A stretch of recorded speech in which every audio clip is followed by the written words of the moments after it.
Assalamualaikum, selamat datang di channel Bunda Osman. Di kesempatan kali ini aku mau sharing tentang masak MPASI harus pakai bumbu instan, keju, unsalt butter, dan sebagainya nggak sih? Untuk teman-teman yang baru gabung, jangan lupa subscribe dulu ya, agar channel ini semakin berkembang dan semakin luas manfaatnya.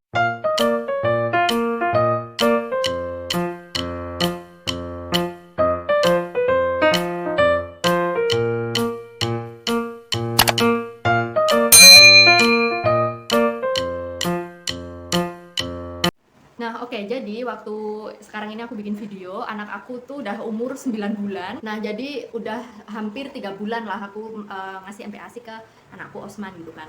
Nah, aku baru mulai belajar MPASI itu waktu dia umur sekitar 2 hampir 3 bulan. Itu aku mulai tuh nyatetin, mulai tanya-tanya, nggak mendadak bulan depan MPASI aku terus baru persiapan tuh enggak. Jadi emang bener-bener sejak jauh-jauh hari gitu aku sering tanya, sering sharing, sering cari tahu. Di era sekarang ini tuh kita bersyukur banget ya, karena kita bener-bener bisa menggunakan sosmed itu dengan maksimal gitu. Karena ada banyak dokter spesialis anak, dokter ahli gizi yang mereka itu semua tuh pada punya akun pribadi dan mereka nggak nanggung-nanggung gitu dalam share ilmu. Nah, dalam hal MPASI ini aku sering baca highlightnya dokter Meta Hanindita, ini IG-nya, terus juga sama dokter Tan Sutian. Kalau dokter Meta itu dokter spesialis anak, kalau dokter Tan Sutian itu dokter ahli gizi gitu. Tapi juga banyak concern tentang MPASI. Banyak ya sebenarnya dokter-dokter lain gitu, dokter spesialis anak yang lain, dokter gizi yang lain. Tapi kalau aku tuh kebanyakan sumber nanti aku malah jadi bingung sendiri gitu. Jadi aku cuma mengacu ke dua dokter itu gitu. Dan yang paling banyak tak ambil ilmunya itu dokter Tan Sutian. Nah, beliau berdua mengatakan bahwa MPASI yang seimbang itu tuh yang mengandung menu 4 bintang. Nah, aku juga belajar nih di grup MPASI yang itu tuh diasuh langsung oleh beberapa dokter gitu. Jadi memang ini ya beberapa dokter yang memang membuat grup untuk mendampingi ibu-ibu di Indonesia itu agar memberikan ASI eksklusif dan juga MPASI homemade gitu. Aku udah gabung grupnya itu tuh sejak anakku baru lahir, umur berapa minggu gitu aku langsung gabung. Waktu itu di grup ASI eksklusif dulu, baru masuk ke grup MPASI. Nah, ini grupnya. Nah, untuk teman-teman yang ingin join grupnya bisa DM Instagram aku ya. Nanti aku bantu menghubungkan ke dokter yang mengomandoi grup tersebut gitu. Ada dokter Kusnul, dokter Gita, terus juga dan beberapa dokter-dokter yang lainnya. Jadi memang setiap kita tuh sharing gitu tuh langsung dijawab teman-teman. Bener-bener enak banget kan, kayak kita tuh serasa punya dokter pribadi gitu, kita konsul gratis. Nah, sebelum masuk ke intinya, aku pengen ngasih tau teman-teman dulu bahwa aku bukan dokter, aku bukan ahli gizi, bahkan background pendidikan aku tuh dari ilmu komunikasi gitu. Tapi aku bener-bener nggak berhenti belajar gitu, apalagi kalau itu tuh untuk anakku, untuk keluargaku, untuk aku itu benar-benar aku belajarnya itu dari banyak tempat gitu, dan salah satunya dari sosial media beberapa dokter-dokter. Nah, kata dokter Tan Sutian itu, bayi itu bukan orang dewasa mini yang makan itu harus sesuai lidah orang dewasa gitu, yang gurih, yang enak, yang pokoknya yang harus benar-benar berasa. Itu kalau menurut beliau tuh enggak gitu. Jadi kalau nih kita bikin MPASI terus kita rasain kok rasanya nggak enak, kok hambar, itu belum tentu bagi bayi itu nggak enak tuh enggak teman-teman. Jadi ya, teorinya itu akan selalu menerima makanan-makanan yang pure, yang organik, itu dia akan mau. Tapi lagi-lagi teman-teman, itu kan cuma teori ya. Waktu itu aku mikirnya oke, ini waktu itu aku masih teori karena aku belum mempraktekkan gitu. Nah, nanti di jalannya gimana, kalau emang anakku perlu keju, perlu tambahan bumbu-bumbu instan MPASI itu aku akan pakai itu kalau memang itu dibutuhkan.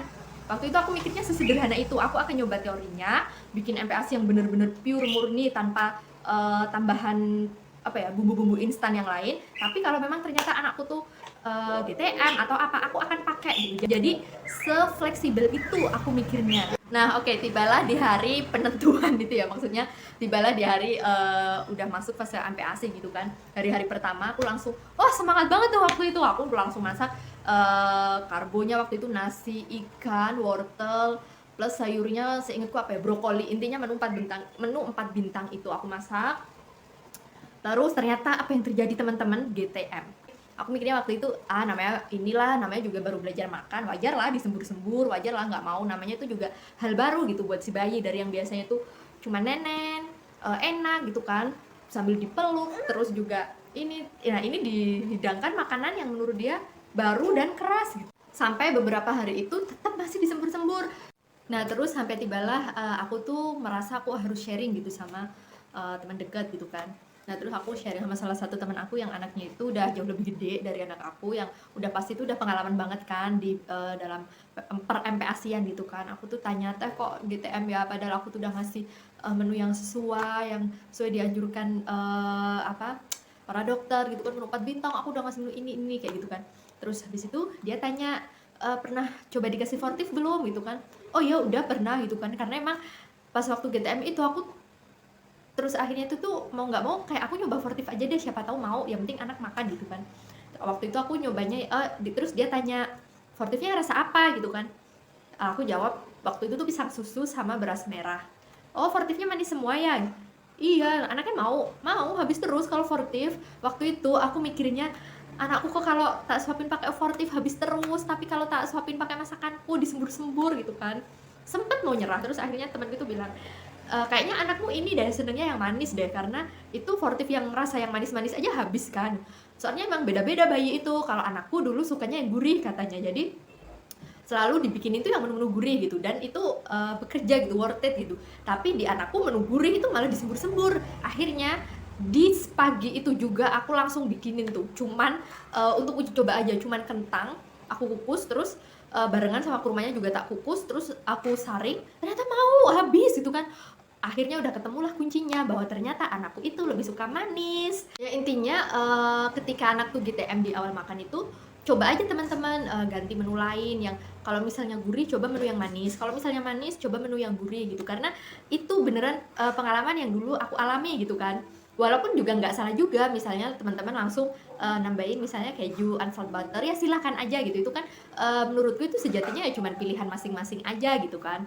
Cuman kalau aku waktu itu berpikirnya, pokoknya aku akan memberikan segala sesuatu yang anakku butuhkan gitu. Kalau emang anakku butuh, aku sebisa mungkin akan berikan. Kalau emang itu tuh nggak butuh-butuh banget, bisa dialihkan, ya aku nggak akan berikan gitu. Akhirnya ya ternyata sampai sekarang ini umur mau 9 bulan, anakku masih menunya itu bener-bener menu pure gitu, yang karbonya ya cuman dari labu, kadang kentang, kadang juga aku kasih nasi, terus prohenya ya cuman ya kadang ayam, kadang ikan, kadang telur, terus pronanya ya sekedar cuma tahu tempe aja, sayurnya ya seadanya yang di rumah, yang waktu itu mau aku masak juga untuk MPASI, udah itu aja aku rebus, terus aku blender, aku kasih tambah lemaknya itu minyak zaitun gitu.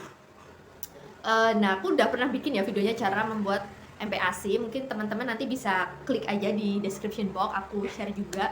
Nah, sebatas itu sepanjang 3 bulan pertama aku ngasih MPASI ini, dan sampai sekarang aku belum pernah beli apapun itu yang berkaitan dengan bumbu instan MPASI gitu, entah itu bumbu instan, entah itu ube, butter, atau keju, sama sekali belum pernah beli, alhamdulillah. Yang pernah aku beli itu cuman bubur Fortif, ya aku beli gitu kalau pas misalnya anakku lagi aku ajak pulang mudik ke rumah simbah-simbahnya, itu pasti aku kasihnya bubur instan, karena kan ya nggak mungkin ya di perjalanan jauh gitu berjam-jam tapi aku harus masak MPASI atau aku harus bawa bekal gitu kan.